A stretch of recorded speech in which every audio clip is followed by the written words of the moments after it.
Selamat berjumpa kembali Bapak Ibu, Saudari-saudara, umat beriman terkasih dalam Tuhan, para pendengar setia Renungan Mutiara Pagi dimanapun Anda berada. Selamat berakhir pekan pada hari Sabtu tanggal 2 April 2022. Terima kasih untuk kesetiaan Anda mendengar dan mendukung Renungan Harian Katolik Mutiara Pagi dengan subscribe, dengan like and share supaya menjadi berkat bagi banyak orang.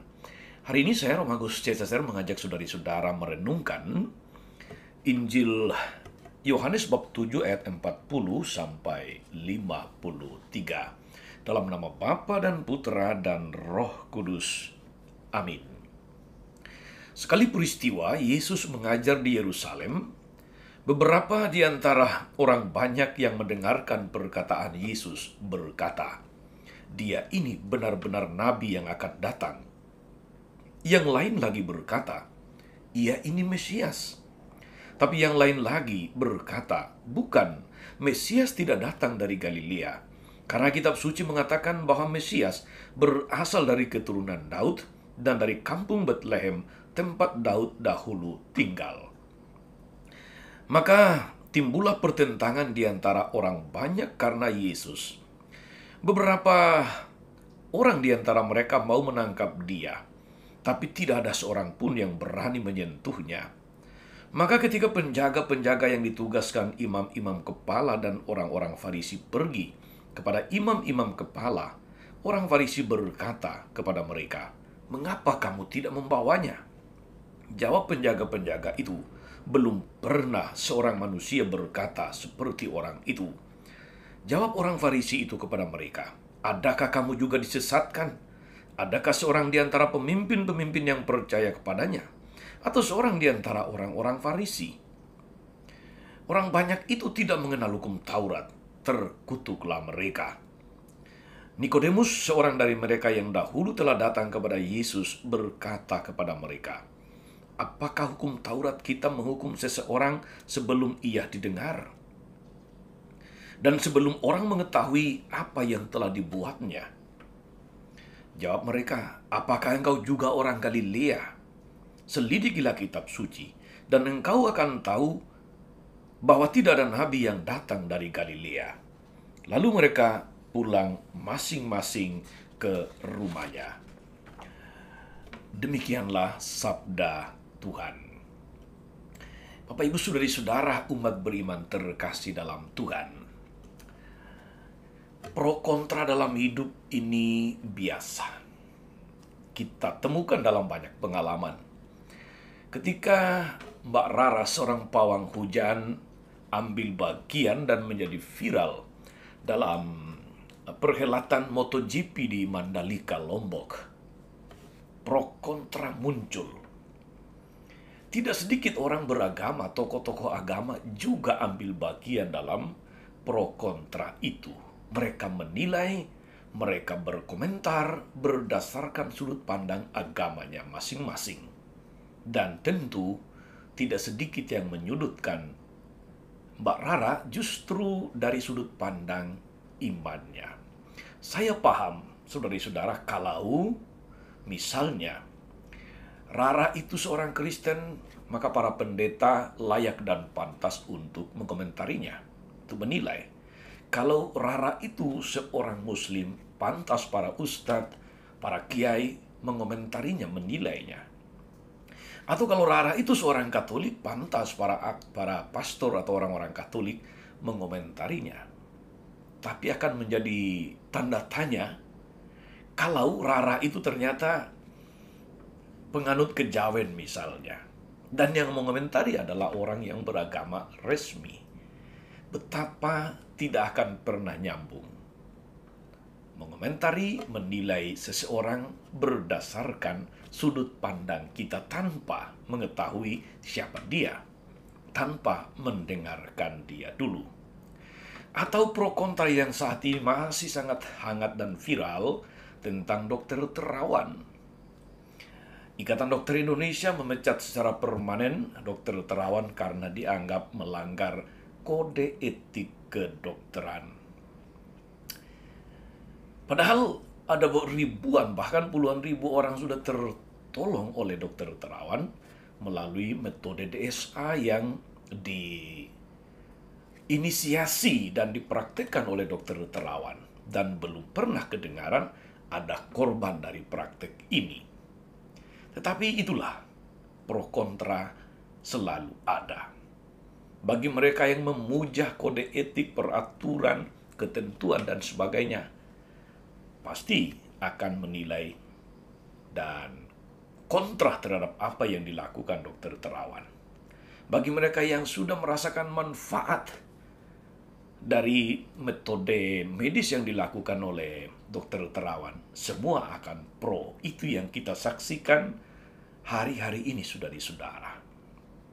Atau katakanlah saudari-saudara dalam gereja, dulu ketika Kardinal Bergoglio terpilih sebagai paus dan memilih nama Fransiskus sebagai namanya sebagai seorang paus, itu juga adalah awal perubahan di dalam gereja semestinya.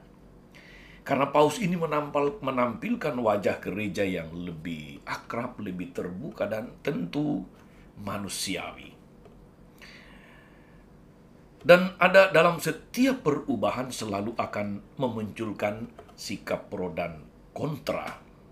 Ada yang anggap Paus Fransiskus itu menerjang tradisi gereja yang sudah berabad-abad dijaga.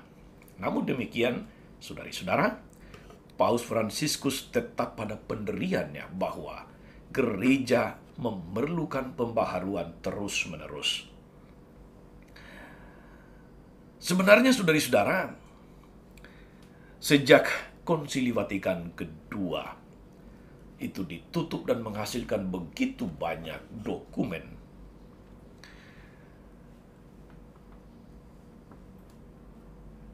keberadaan gereja di tengah dunia, bukan mengatasi dunia, tapi di tengah dunia, itu secara jelas diungkapkan dalam konstitusi pastoral Gaudium et Spes, yang dalam bahasa Indonesia kegembiraan dan harapan.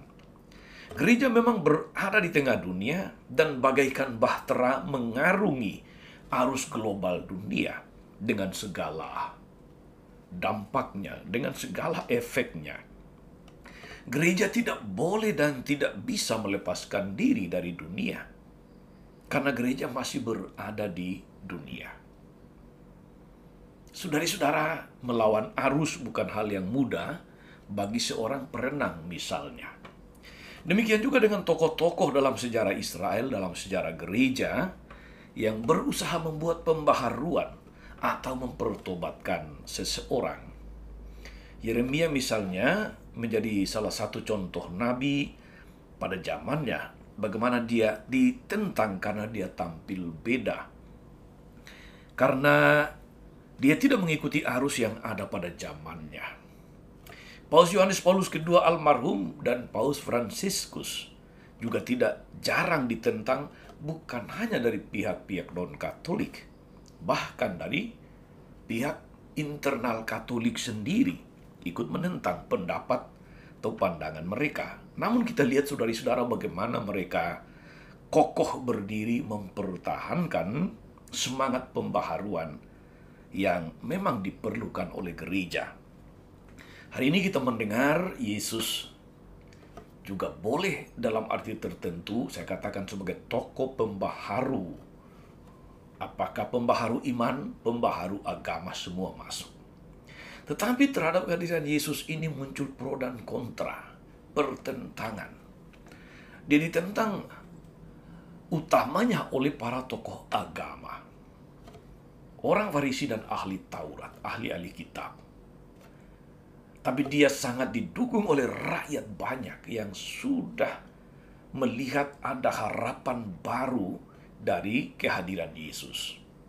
Bukan hanya soal pengajarannya yang luar biasa, yang berwibawa, tapi dia meneguhkan pengajarannya itu dengan mujizat-mujizat yang dia lakukan. Dia mendapatkan banyak simpati, dia didukung oleh orang kebanyakan, tapi dia ditentang oleh tokoh-tokoh agama. Tetapi kita melihat saudara-saudara, Yesus tetap pada posisinya, fokus melaksanakan apa kehendak Allah, apa visi dan misinya di tengah dunia.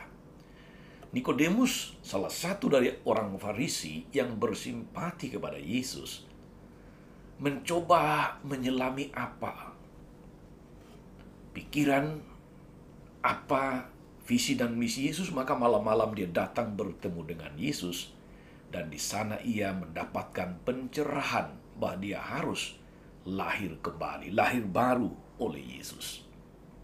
Dan karena itu dia berani untuk kemudian mengatakan kepada orang-orang Farisi ahli Taurat, apakah hukum Taurat kita menghukum seseorang sebelum ia didengar? Sebelum kita mengetahui apa yang telah dibuatnya. Itu sebuah pembelaan oleh Nikodemus. Tetapi dia juga malah dituduh, apakah dia seorang Galilea? Saudari-saudara umat beriman terkasih, memang kita hanya bisa mengenal Yesus dan ikut gerakan Yesus kalau kita mengenal siapa dia. Dan pintu satu-satunya untuk mengenal Yesus, saudari-saudara, adalah dengan menyelidiki kitab suci, mempelajari kitab suci. Kalau orang-orang Farisi dan ahli Taurat tadi berkata kepada Nikodemus, mereka mengatakan demikian, selidikilah kitab suci dan engkau akan tahu bahwa tidak ada nabi yang datang dari Galilea. Maka kita bisa mengatakan, selidikilah kitab suci, maka engkau akan mengenal dan memahami siapa Yesus. Hanya dengan mengenal dan memahami Yesus, kita akan ambil bagian dalam gerakan Yesus membaharui dunia. Maka saudari-saudara, jangan lupa untuk senantiasa membaca kitab suci, menyelidiki kitab suci, sehingga kita mendapatkan pemahaman yang cukup tentang Yesus, bukan hanya sedikit-sedikit atau setengah-setengah, tetapi mendapat pemahaman yang menyeluruh tentang Dia dan seluruh karya misinya di tengah dunia. Moga-moga dengan demikian kita seperti Nikodemus berani membela apa yang menjadi gerakan dan karya-karya Yesus di tengah dunia dan ambil bagian secara aktif di dalamnya. Tuhan Yesus memberkati. Maria Bunda selalu menolong, setia mendoakan kita semua. Amin.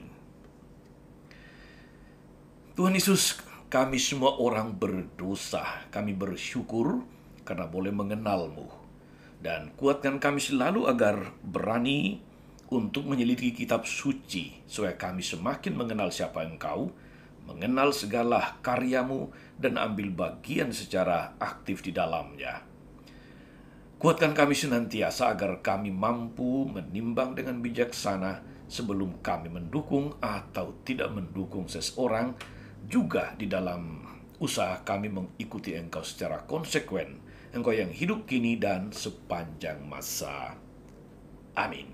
Saudari-saudara sekalian, berkat Allah turun atas saudari-saudara, atas mereka yang kita doakan atau kita janjikan doa, mereka yang sakit dan menderita, segala rencana, karya dan pelayanan hari ini, Bapa dan Putra dan Roh Kudus. Amin.